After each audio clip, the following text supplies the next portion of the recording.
Welcome to HortTube. My name is Jim Putnam, and in this video I want to talk about some new playlists I created on the HortTube YouTube channel. For those of you who don't know, YouTube allows creators to collect groups of similar videos into things called playlists. If you go to my channel and look, there's a little playlist tab there. If you hit that, things like crepe myrtles, I have them all in one little folder called crepe myrtles.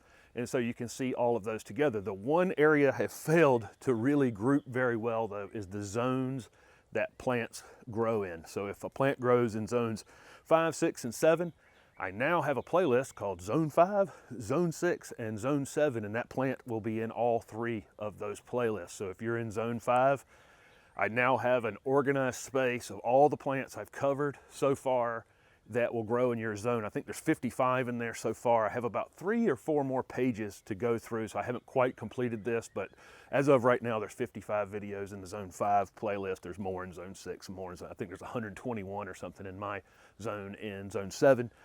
So anyway, I wanted to let you know that I'm gonna link all of these playlists in the bottom of this video, and you can go to my channel anytime.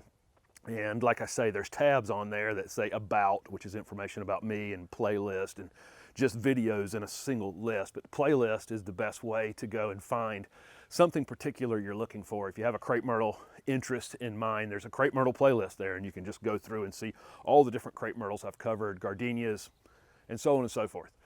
I hope this helps to organize things. You won't have to watch half a video now to find out if it grows in your area. So I think that will be helpful to everyone. So thank you very much again for watching this video.